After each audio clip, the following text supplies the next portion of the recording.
우리가 섬기는 하나님은 만복의 근원이시고 생명의 본처가 되시는 하나님이십니다.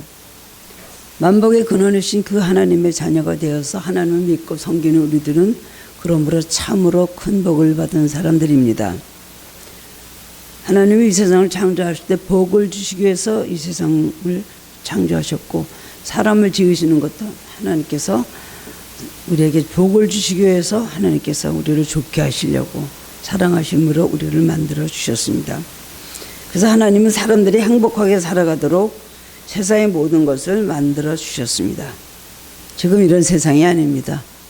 죄악이 들어오기 전 에덴 동산에서 하나님은 아담과 하와에게 가장 좋은 그런 환경, 가장 행복한 삶을 살 수 있도록 모든 것을 아담과 하와를 위해서 만들어 주셨습니다. 해와 달과 별을 주시고 맑은 공기도 주시고 따뜻한 햇볕도 주셨습니다. 햇빛은 얼마나 필요한 것입니까? 식물과 동물에 있어서 생명을 주는, 따뜻함을 주는, 모든 힘을 제공해 주는 것이 바로 햇빛입니다. 공중에 나는 새들도 햇빛이 있기 때문에 낮에는 날고 밤에는 또 숲으로 가서 깃을 들이고서 잠을 드는 것입니다. 사람과 사람 사이에도 하나님은 햇빛과 같은 따뜻한 햇살을 주셔서 너희들도 이렇게 서로 사랑하라고 우리를 만들어 주신 것입니다. 다투고 싸우고 서로 미워하고 저주하라고 만들어 준 것이 아닙니다. 우리가 천지 만물을 볼 때 하나님은 정말 복의 근원이 되시고 세상을 복되고 아름답게 창조하셨으며 우리에게 복 주시기를 원하시는 분이라는 것을 우리는 볼 수가 있습니다. 지금 가을이 돼서 우리가 이렇게 차를 타고 저기 지나갈 때 바깥에 있는 모든 경관을 보게 되죠. 이제 지금은 여름에서 완전한 가을로 넘어가는 중간에 있다고 봅니다. 단풍이 이제 들기 시작하는데 조금 더 단풍이 완전히 들면 얼마나 아름답습니까? 하늘과 조화를 이뤄서 너무나 아름답고 겨울에는 흰 눈이 내릴 때 정말 아름답고 이것을 누가 만드셨느냐? 하나님의 솜씨 아니면 이렇게 아름다운 만물이 나올 수 없다는 생각을 하게 됩니다. 특히 우리 대한민국은 사계절이 있잖아요. 봄, 여름, 가을, 겨울. 그래서 지겹지 않도록 봄 지나면 여름이 오고 여름 지나면 가을이 오고 겨울이 오고 그래서 또 봄을 기다린다는 기약이 우리에게 있습니다. 이 세상 만물은 하나님 마음껏 누리라고 주신 축복의 선물인 것입니다. 그래서 천지를 창조하신 다음에 모든 것들을 만드신 생육하고 번성하고 땅에 충만하라 이렇게 축복을 하셨습니다. 그랬기 때문에 아무리 천재지변이 일어나고 아무리 전쟁이기 때문에 모든 것이 다 파괴된다 할지라도 이 세상은 아름답게 여전히 존재하고 있는 것입니다. 사람들이 맑은 물과 공기를 마시고 꽃향기를 맡으며 맛있는 양식을 먹고 우리가 웃으며 살아가는 것은 모두 하나님의 은혜와 사랑인 것입니다. 지구가 공존과 자전을 완전히 멈춰보세요. 어떻게 되는가. 우리는 다 멸망당할 수밖에 없고 지금 지구의 기온이 이렇게 올라가고 있다고 하는데 계속해서 그렇게 올라가다 보면 나중에는 불타서 없어지는 별똥별이 하나같이 될 수밖에 없는 운명인 것입니다. 우리에게 하나님과 교제할 수 있는 영혼을 주신 것은 특별히 하나님께서 만물의 영장이 되게 하시고 하나님의 형상을 따라 지으신 우리 인간들에게만 주신 특권이고 축복인 것입니다. 우리에게 영혼을 주셔서 하나님과 영적으로 대화할 수 있는 그런 우리에게 말씀을 주시고 기도를 열어주시고 한 것은 하나님의 특별한 선물인 것입니다. 그런데 이 시대를 살아가는 사람들을 보면 어떻습니까? 이 시대를 살아가는 사람들은 하나님께서 허락하신 복, 오래전부터 예비하신 이 복을 받아 누리지 못하고 살고 있습니다. 우리가 그런데 힘들고 불행하게 사는 것은 하나님의 뜻이 아닙니다. 하나님 너희는 그렇게 살아라 걸 원하시는 것이 아니었는데 우리의 죄악 때문이며 그 때문에 저주가 들어와서 고통을 받으며 살고 있습니다. 그러면 하나님이 이 세상을 만드셨는데 아무리 인간의 죄를 져도 선하신 하나님이 그 사랑이 끝이 없다는 하나님이 왜 우리를 이렇게 죄를 졌다 할지라도 우리 지구상에 사는 우리들에게 행복이 오고 평안이 오고 아무런 어려움 없이 살 수 있지 이렇게 만드실 수 없을까? 또 그런 생각을 하게 되죠. 그렇기 때문에 때로는 인색하시고 잔인하신 하나님이 아니시고 생각하게 됩니다마는 하나님은 공의 하나님이십니다. 사랑의 하나님과 공의 하나님을 두 가지 속성을 가지신 분이기 때문에 하나님의 모든 것을 어기고 우리가 죄를 지면 하나님의 명령을 어기면 인간은 행복하게 살 수가 없습니다. 하나님께 우리는 사랑만 구하지만은 우리들이 잘못하고 범죄했을 때 하나님, 공의 하나님은 우리에게 채찍과 막대기를 드는 것입니다. 오늘 본문에 있는 잠언은 여러 명의 저자가 있지만 대부분 솔로몬 왕이 쓴 것이고 삶의 지혜로운 진리들을 요약한 짧은 글로 되어 있습니다. 열왕기상 4장 31절에 보면 솔로몬은 3,000 가지의 잠언을 말하였다 그랬어요. 그의 노래는 1,005편이라 그랬어요. 얼마나 놀라운 지혜를 받았습니다. 솔로몬은 말년에 많은 그 자기 처첩들을 들어와서 우상숭배하는 것을 허락했기 때문에 우상숭배하게 되고 그런 어리석은 행위를 하나님께 불순종하기도 했지만 그가 왕이 된 직후에는 하나님께 일천벌제를 드리며 하나님께 지혜를 구했습니다. 어떤 부귀와 영화와 그 다음에 원수의 생명을 구한 것이 아니에요. 내 원수를 처치해달라고 기도한 것이 아니라 솔로몬은 지혜를 구했습니다. 이 백성들을 어떻게 내가 치료할 수 있겠습니까? 나에게 지혜를 주십시오. 하나님께서 그걸 매우 귀하게 보셨다 그랬어요. 너는 어쩜 그걸 구하냐? 그래, 내가 너에게 내가 원하는 지혜를 주겠다. 그리고 네가 구하지 않은 부귀와 영광과 명예나 그것을 너에게 주겠다. 그렇게 말씀을 하셨습니다.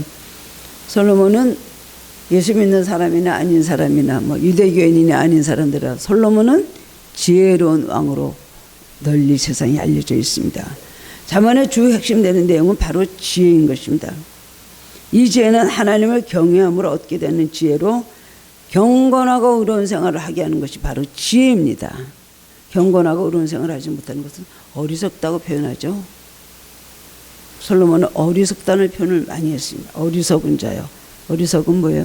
지혜가 없기 때문이고 지혜가 없는 자는 왜 그럴까요? 하나님으로부터 지혜를 받지 못했고 또 구하지 않았기 때문에 지혜로 없기 때문에 그렇게 되는 것입니다. 우리 인간의 지혜와 지식만 가지고는 참된 축복이나 풍요를 절대로 누릴 수 없습니다. 그렇기 때문에 세상에서 수많은 석학들이 세상에서 수많은 재벌들이 많은 것을 가지고 있지만 그것만 갖고 안 되니까 그들은 불행한 삶을 살고 어두운 삶을 살고 때로는 자살을 기하기도 하는 것입니다. 지혜로운 자는 하나님의 교훈의 귀를 기울이며 배우는 자요 깨달은 자요 그리고 그것을 삶 속에서 잘 실천하는 자가 지혜로운 자입니다. IQ가 아무리 높아도 소용이 없어요. 아무리 책을 많이 읽고 많은 걸 터다도 소용이 없어요. 그것만 갖고는 안 됩니다. 하나님께서 주신 지혜를 겸하여 받을 때 정말로 지혜로운 자가 될 수가 있는 것입니다. 몽골 선교사는 이용규 선교사님은 몽골 선교사로 굉장히 유명합니다. 더 내려놓음이라는 책을 쓰셨습니다. 이 이용규 선교사님은 서울대 동양사학과를 졸업을 하였습니다. 그리고 미국 하버드 대학에서 박사학위를 받는 분입니다. 그런데 하나님 명령에 순종해서 내려놓았다는 거예요. 그래도 더 내려놓고 하실 때 내려놨다는 거예요. 어느 날 몽골로 가라고 하시는 하나님의 음성을 들었습니다. 그는 지체하지 않고 몽골 선교사로 지원하였고 그 다음에 몽골 국제대학교 부총장까지 일을 맡게 되었습니다. 그런데 이용규 선교사님이 말하는 순종은 어떤 것인가? 그는 이렇게 말씀했습니다. 순종은 하나님께 대한 순도 100%의 순종이어야 한다고 말했습니다. 사람의 뜻이 1%라도 불순물로 낀다면 하나님 말씀대로 제대로 살아갈 수가 없습니다. 대개의 크리스찬들은 하나님께서 말씀하시면 그의 음성이 들리면 순종하겠다고 말합니다. 근데 이것은 잘못된 접근입니다. 순종할 때에 들립니다. 순종할 때 하나님의 진정한 뜻과 마음을 알게 되는 것입니다. 우리 주위에 수많은 전파들이 지나가는데 전파를 잡으려면 주파수를 맞춰야 됩니다. 채널을 맞춰야 되는 것입니다. 이 채널을 맞추는 작업은 바로 하나님 말씀을 향한 우리의 신앙적인 태도입니다. 이렇게 말씀하셨어요. 얼마나 아멘인 말씀입니까? 오늘 말씀을 통해서 하나님께서 우리에게 주시는 축복은 어떤 것인가? 누구에게나 허락하셨다는 말씀을 하고 있습니다. 구약 시대니까 구약 때만 하신 말씀이 아닙니다. 수천 년이 지난 이것이 4,000년이 지난 얘기거든. 그런데도 불구하고 하나님께서 우리에게 주신 이 말씀은 지금도 우리에게 요구하시는 것이고 우리의 삶에 적용을 하면 그대로 그 복을 받게 된다는 것입니다. 오늘 무슨 복을 하나님께서 주시기를 원하시는지, 그리고 그 축복은 받는 비결이 무엇인지 오늘 말씀을 통해서 여러분 함께 은혜를 나누기를 원합니다. 첫 번째로는 평강의 축복입니다. 하나님께서 제일 주시고 싶은 것은 평강의 축복. 본문 말씀 1절 2절 보면 내 아들아 나의 법을 잊어버리지 말고 내 마음으로 나의 명령을 지키라. 그리하면 그것이 내가 장사에 많은 해를 누리게 하며 평강을 더하게 하리라. 솔로몬은 다 해봤거든요. 정말 수천 명의 그런 왕비와 호군과 첩들을 많이 가지고 있어요. 그가 가진 말은 몇천 마리요. 성경에 나온 거 보면 어마어마한 재산을 가지고 있었어요. 그럼에도 불구하고 오늘 이렇게 말합니다. 하나님 법을 잊어버리지 말고 마음으로 명령을 지킬 때에 행복이 오더라는 것이죠. 솔로몬의 고백인 것입니다. 솔로몬은 우선 지혜의 근원으로서 두 가지 명령을 합니다. 첫 번째는 하나님의 법을 잊어버리지 말라. 나의 법을 잊어버리지 말라. 하나님의 말씀을 잊어버리지 말라. 그 말씀을 기억하고 순종하라는 거예요. 우리 한번 하나님 말씀대로 그 다음에 또 금방 잊어버립니다. 하나님 은혜를 받아도 금방 잊어버립니다. 하나님 나에게 어떤 은혜를 베푸셨는지 잊어버릴 때가 얼마나 많습니까? 지나온 삶동에 나를 도와주신 것, 기가 막힌 웅덩이에서 수렁에서 나를 건지시고 죽을 고비에서 나를 건지시고 오늘까지 나를 지켜주신 것은 하나님의 은혜인 줄 우리가 알아야 됩니다. 그것이 하나님의 법을 잊어버리지 않는 것이고 하나님 말씀을 순종하는 것이 하나님의 법을 잊어버리지 않는 사람입니다. 내 마음으로 나의 명령을 지키라. 하나님의 법을 잊어버리지 않으면 우리는 마음으로 하나님의 명령을 지킬 수 있다는 것입니다. 이 두 가지를 말하고 있어요. 그럴 때에 너에게 평강이 오게 될 것이다. 그리고 장사하게 해줄 것이다 라는 말씀을 하셨습니다. 이 시대에 우리에게 있어야 할 것은 바로 평강입니다. 평강은 평안, 평화 이런 뜻을 가지고 있죠. 샬롬이라고 합니다. 히브리어로 샬롬이라고 하는데 이스라엘 사람들이 가장 많이 사용하고 또한 많이 축복하고 인사하는 말이 바로 샬롬입니다. 지금도 샬롬하고 인사를 하는데요. 그것은 무사하여 마음에 걱정이 없는 상태를 말하는 것입니다. 샬롬 하면 건강하냐 이 소리도 돼요. 샬롬 하면 너는 건강하게 장사할 수 있느냐 이 소리도 돼요. 그 다음엔 샬롬 하면 물질에 축복받고 평안하냐 이런 뜻도 돼요. 전쟁에서 샬롬 하면 우리 팀이 우리 편이 승리했느냐. 그리고 어부들에게 샬롬 하면은 만선이 돼서 고기가 많이 잡혀서 돌아왔냐. 이런 여러 가지 뜻으로 샬롬을 이스라엘 백성은 축복의 말로 또 질문하는 말로 인사의 말로 사용하는 것입니다. 여러분들이 소원하는 기도 제목들을 보면 평강에 대해서 기도하는 내용이 너무 많죠. 하나님 나라의 확장을 위해서, 교회 부흥을 위해서, 아니면 이 나라의 어떤 축복을 위해서, 번영을 위해서 그렇게만 하는 분들은 없어요. 그건 그냥 의뢰하는 것이고 여러분들이 하는 기도 제목, 새해도 주시는 것, 여러분들이 또 저에게 보내주신 기도 제목들, 문자들, 또 상담해서 듣는 모든 이야기들 결국은 평강입니다. 평화죠. 잘 되게 하려는 거 아니겠습니까? 근데 하나님 그걸 원하신다는 것이에요. 본문 2절에 장사에 많은 해를 누리게 하며 평강을 더하게 하리라는 말씀을 공동 번역 성경에는 날이 갈수록 행복을 누리게 된다. 그러니까 장사한다는 오래 산다 그런 뜻도 있겠지만은 그것보다도 우리의 모든 행복이 장수하다는 것, 날이 길다는 것이에요. 하나님 앞에 행복한 날이 길게 하려면 하나님 법을 잊어버리지 말고 하나님 말씀대로 명령대로 사는 것을 말하는 것입니다. 인간은요 마음의 평화와 영육이 강건할 때 행복합니다. 또 사람들은 행복의 조건이 돈, 명예, 지위, 권력, 학식, 건강이라고 말합니다. 아니라고 말할 수 없습니다. 그것도 하나님께서 주시는 때가 많이 있습니다. 그러나 이것도 하나님 주신 복이지만은 이 모든 것들이 다 있어도 가장 중요한 것은 마음의 평강입니다. 마음의 평안이 없으면 결국 행복할 수 없다는 것입니다. 하나님 우리가 준 첫 번째 축복의 열쇠는 평강의 것입니다. 영국 왕이 하도 왕하기 힘들었어요. 근심 걱정 많기 때문에 평민의 옷을 갈아입고 저 산으로 들어갔습니다. 산으로 들어갔는데 대장간에서 막 새를 두드리는 소리가 막 뚝딱뚝딱 하고 나는 거예요. 그래서 가서 이렇게 들여다보니까 세상 사람 날 부러워 아니하여도 나도 역시 세상 사람 부럽지 않아. 하나님의 은혜 사랑이 내가 무엇을 그 노래 있잖아요. 오늘 그러니까 당신은 뭐가 그렇게 대장간에서 대장장이 일을 하면서 그렇게 평안합니까? 하나님의 사랑이 내게 있습니다. 하나님 나와 함께 하시는데 내가 행복하지 않을 수가 있겠습니까? 이 왕은 굉장히 마음에 찔림을 받았다는 거예요. 그때부터 가서 신앙생활을 잘했다고 합니다.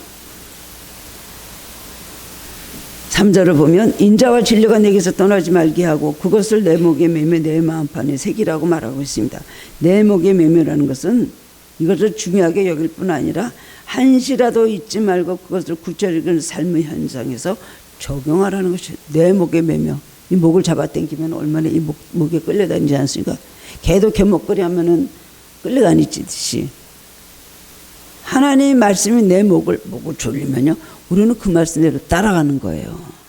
고삐 불린 말같이 사는 것이 뭐예요? 하나님 말씀에 대해서 자기 목을 조이지 않기 때문에 자기 삶을 묵지 않기 때문에 바로 그렇게 되는 것입니다.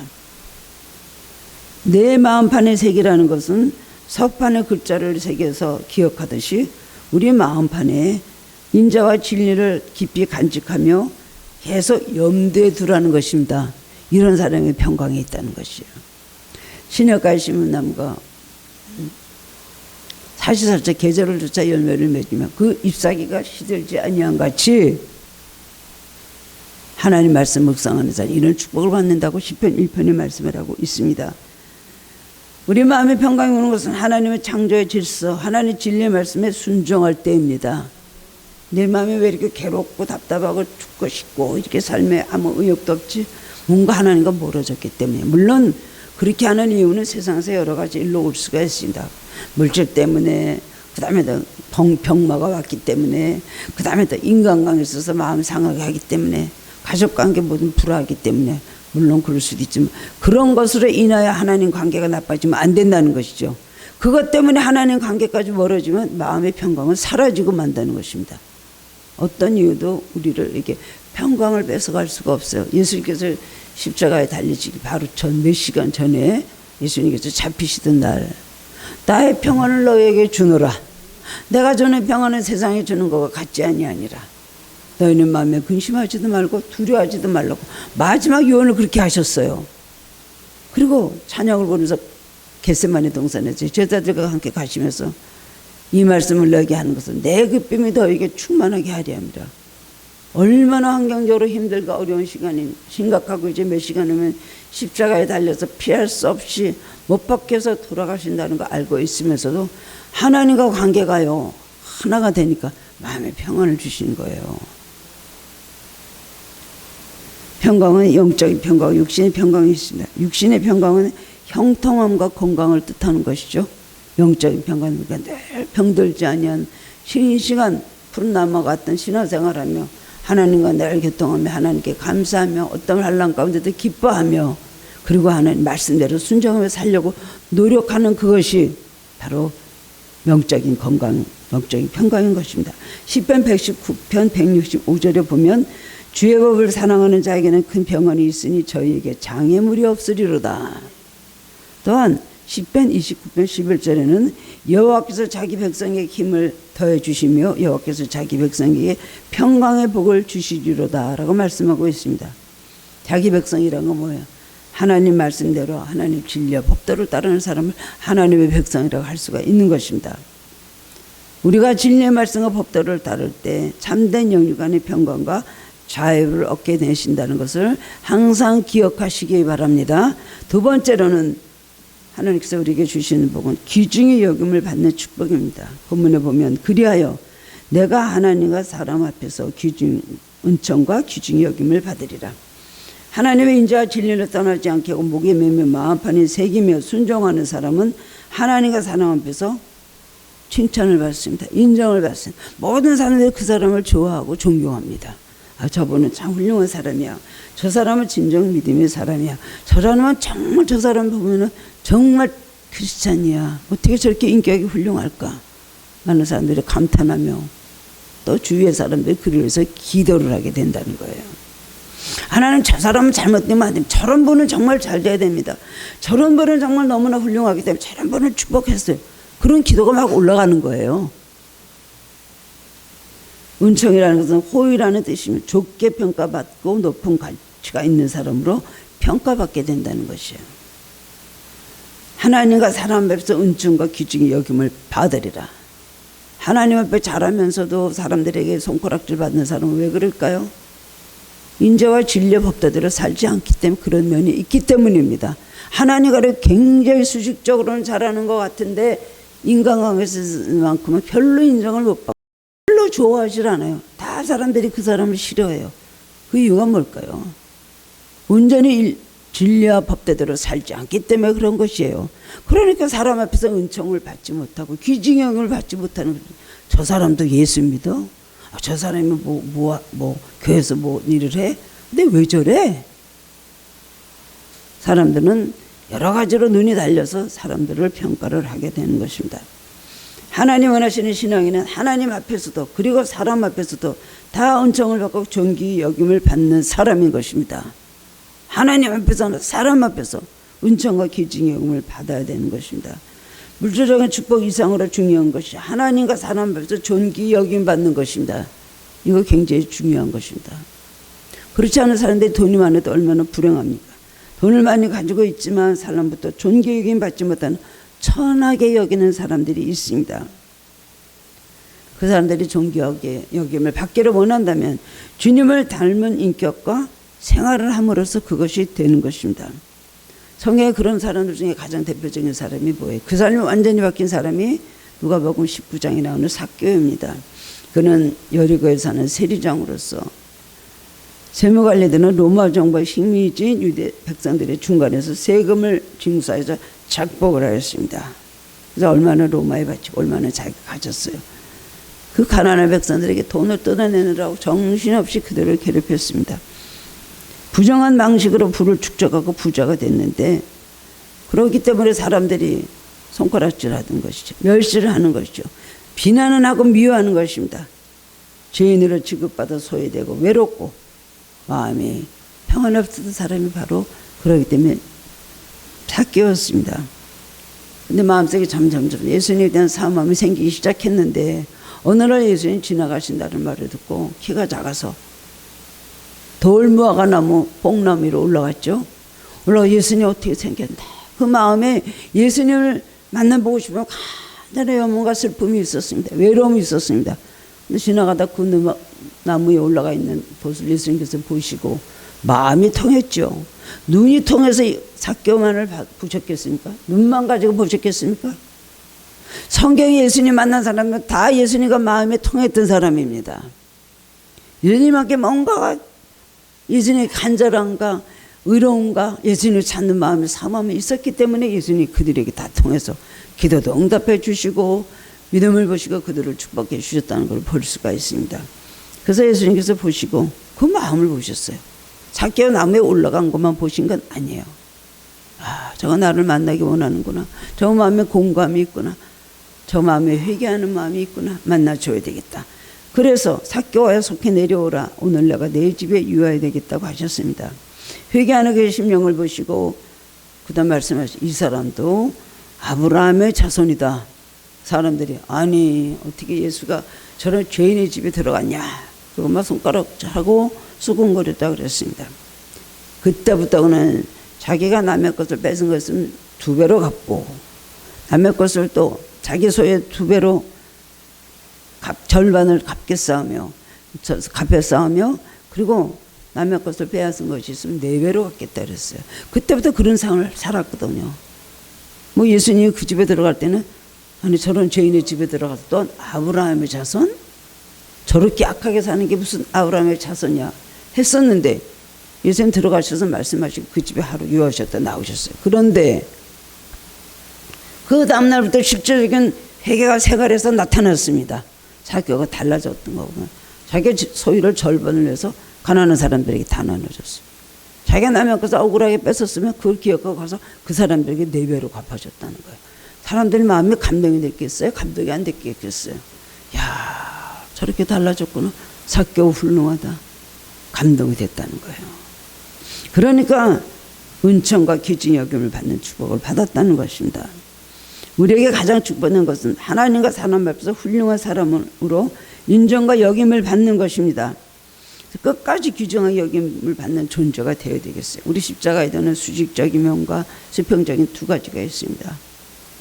하나님 앞에 인정받는 삶을 살려면 수평과 관계에서도 인정하는 삶을 살아야 되는 것입니다. 십자가가 짝짝이 막대기 2개입니까?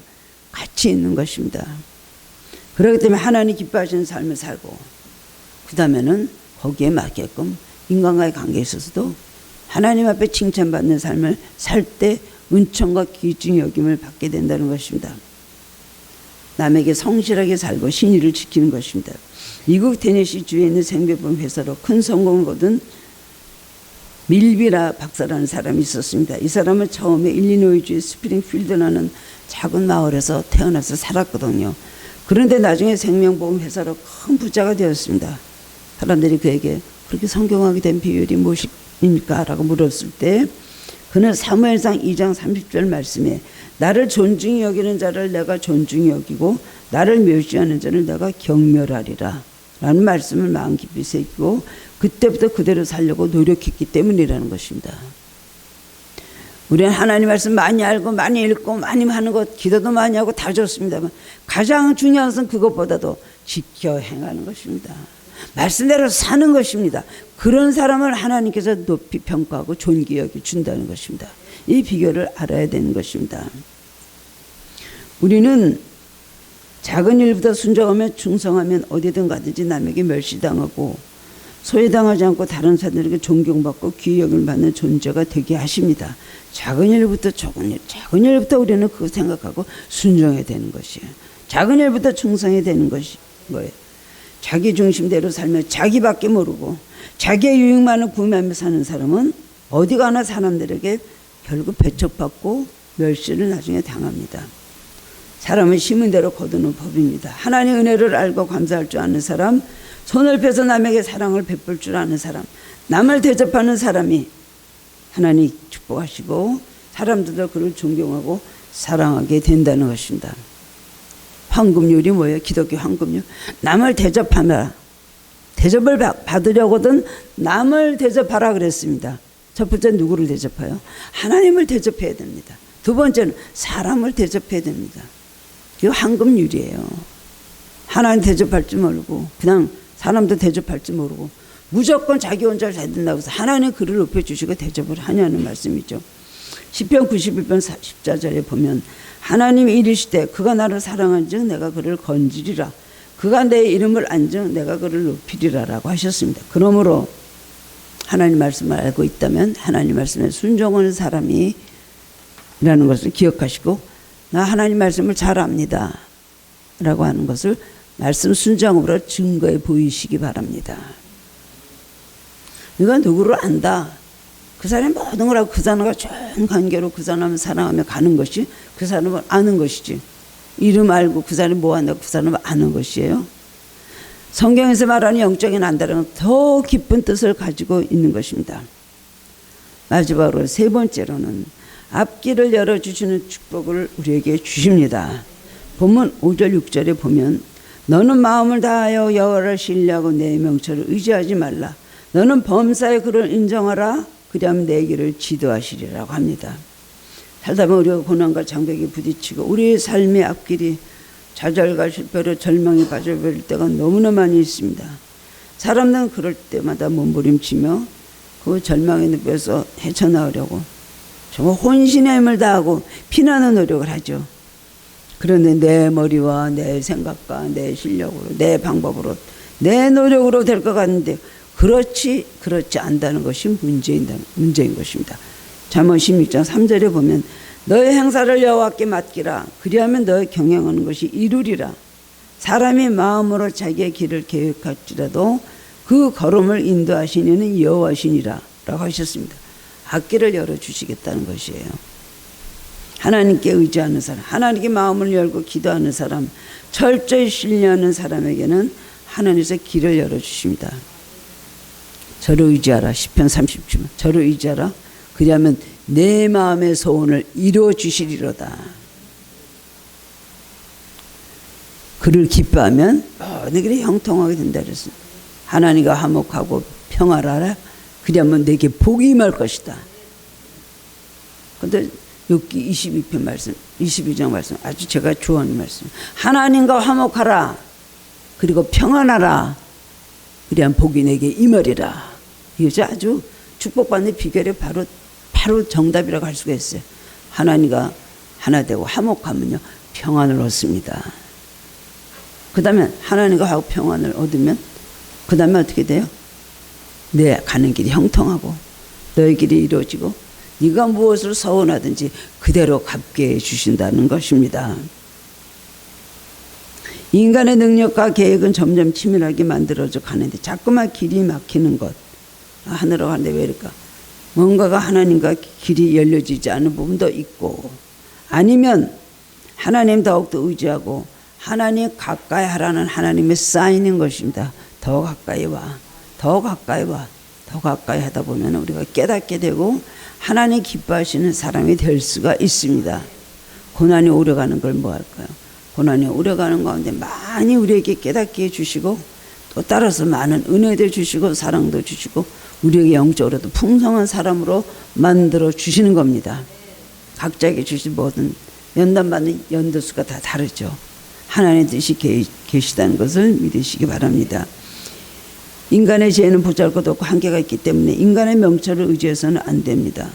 우리 인생을 일초일도 알지 못하는 그런 너무나 연약한 존재이죠.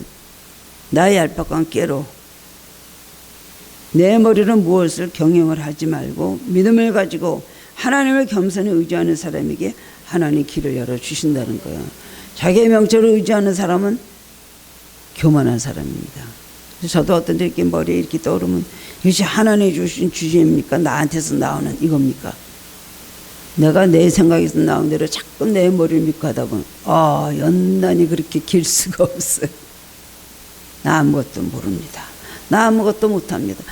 자기가 생각했다가 하나님 그건 그냥 내 생각인데요. 하나님 뜻은 어디 계십니까? 가르쳐 주시기 원합니다 하면은 어느 때는 그 길이 맞아요. 그래 그렇게 해라는 감동이 자꾸 더 오고 기도가 더 나오는데 어떨 때는 전혀 정반대로 내가 가고 있고 잘못 생각하고 있다는 것을 얼마나 많이 깨닫게 되는지 몰라요. 하나님 동으로 가 있는데 나는 서울로 가 있어요. 하나님 서울로 가는데 나는 동으로 가 있어요. 이런 일이 얼마나 많이 있는지 모릅니다. 일단 명철이 떠오르면 여러분이 그거 갖고 노력하시되 이것을 하나님께 여쭤보시기 바랍니다. 여쭤보지 하지 않은 사람은 다 망했어요. 사울왕은 여쭤보지 않고 말했어요. 행했기 때문에 망했어요. 다윗은 뭐든지 하나님께 여쭙기 때문에 그가 축복을 받을 수가 있었다는 겁니다. 아브라함도 하나님께 자신이 순종했지만 여쭤보지 않고 하는 일, 애굽으로 내려가지 말는데 애굽으로 내려갔어요. 애굽으로 내려갔다가 하갈을 또 시녀로 데리고 사라가 들어왔죠. 그 다음에 아들을 못 낳으니까 그 하갈을 보니까 하나님께 여쭤봤어요. 여쭤보지 않았어요. 하나님의 응답을 듣지 않고 자기 마음대로 그래서 아들을 얻게 하시려나 그게 하나님의 뜻인 줄 알았죠.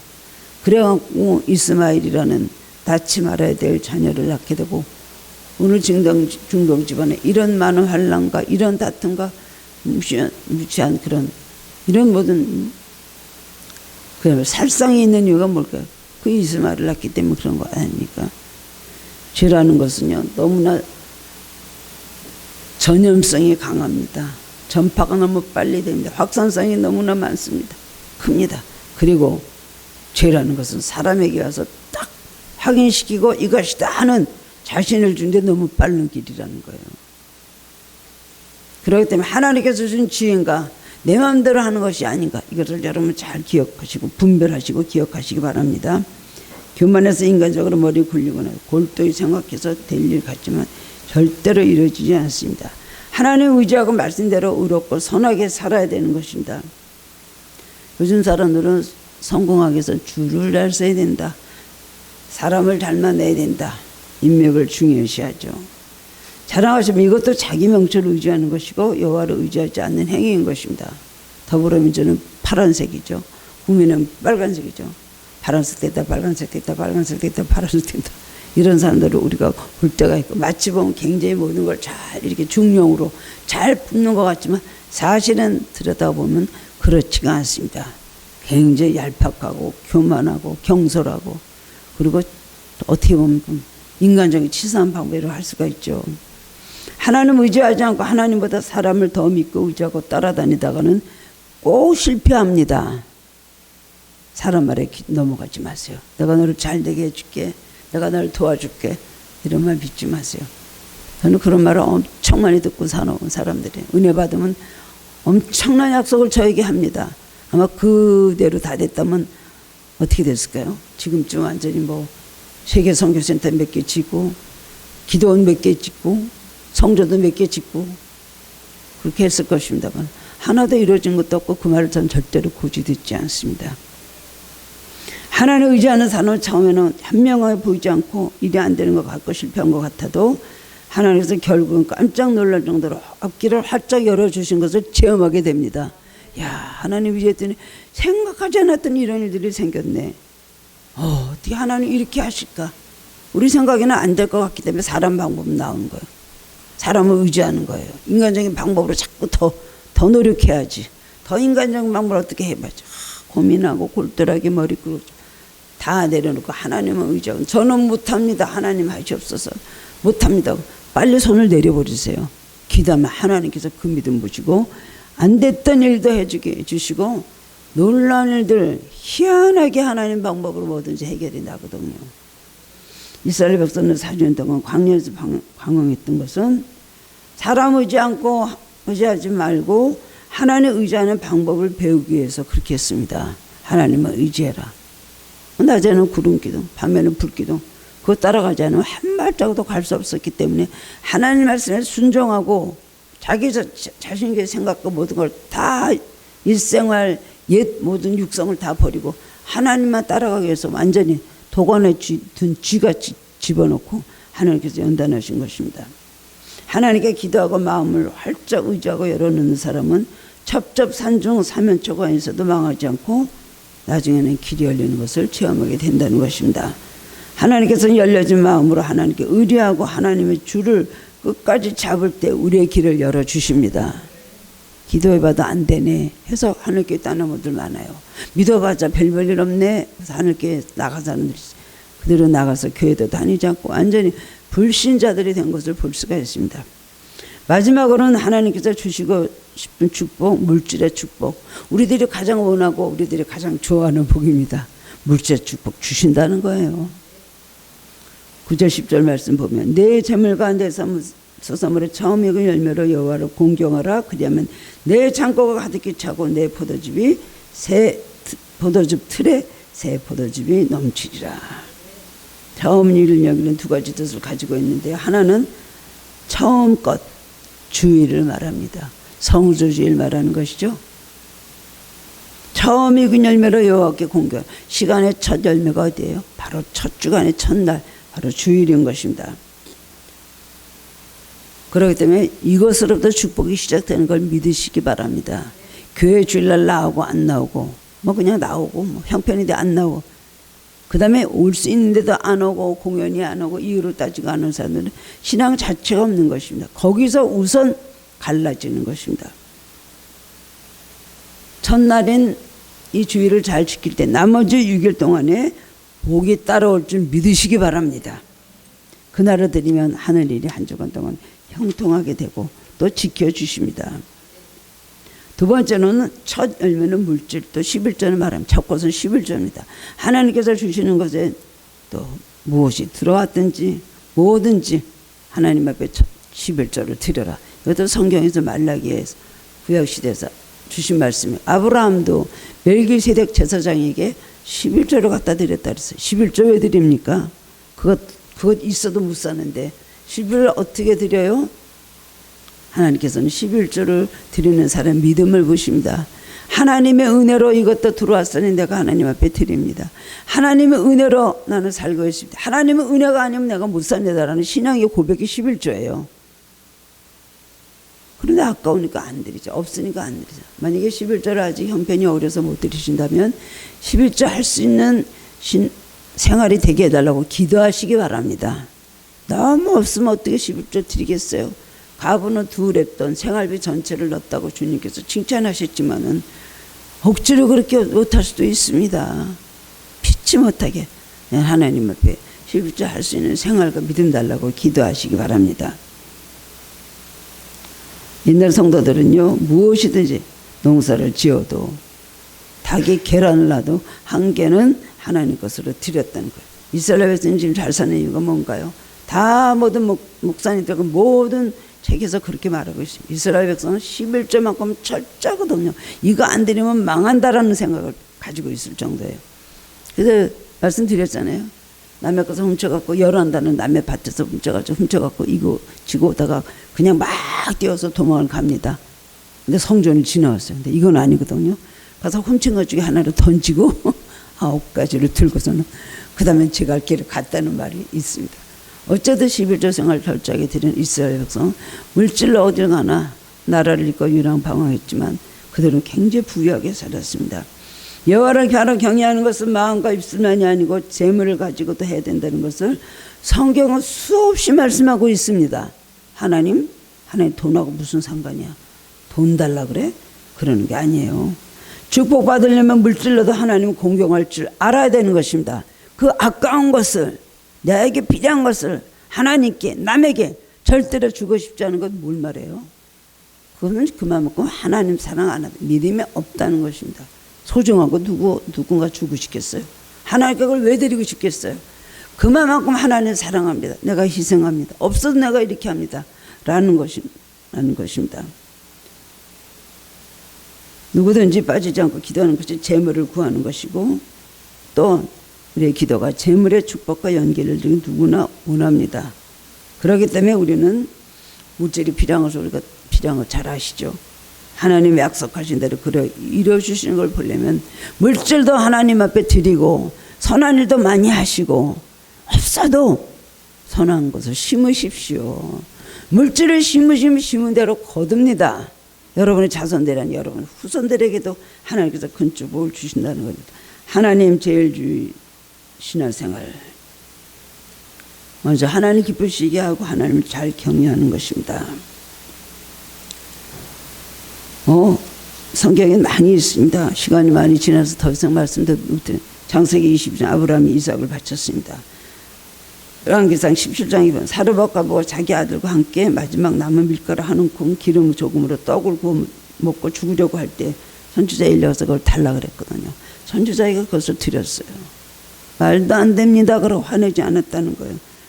그래서 3년 6개월 동안 가루통에 가루가 기름통에 기름이 가면 동안에 그때를 넘기고 무사히 지나갔다는 것입니다. 우명이어도 없지만 엄마가 싸준 도시락을 예수님께 갖다 드림으로 주님께서 축복하시니까 그것을 많은 5천명 12광절이 남는 축복을 받았다는 것입니다. 하나님께 드리는 건 여러분 돈을 뺏기는 것이 아닙니다.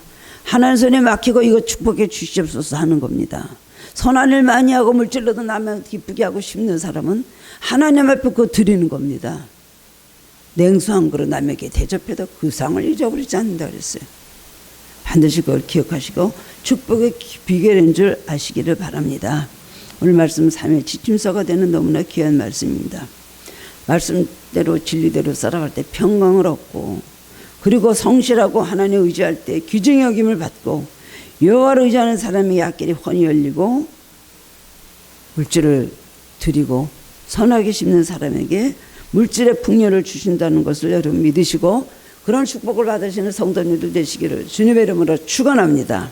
사랑의 주님 은혜 감사합니다. 참으로 귀중한 말씀이 잠언 3장의 말씀입니다. 모든 면으로 우리 삶의 지침서가 되는 말씀인 줄 압니다. 우리 명철을 의지하지 않게 하시고 겸손하게 하여 주옵소서. 하나님만 의지하고 하나님만 신뢰하게 하여 주옵소서. 하나님께서 주신 것을 하나님 그대로 나누며 주님께 드리는 삶을 살게 해 주시기를 원합니다. 그러면 하나님께서 길을 열어주시고 우리를 축복해 주신다고 하셨습니다. 이 말씀을 믿습니다. 그대로 순종하려고 합니다. 순종함으로 우리 삶이 달라지고 우리 축복의 지경이 넓어지고 그리고 우리의 축복을 하나님께서 크게 풍요롭게 하신다는 것을 체험할 수 있게 하여 주옵소서. 예수 그리스도 이름으로 감사하며 기도드리옵나이다. 아멘.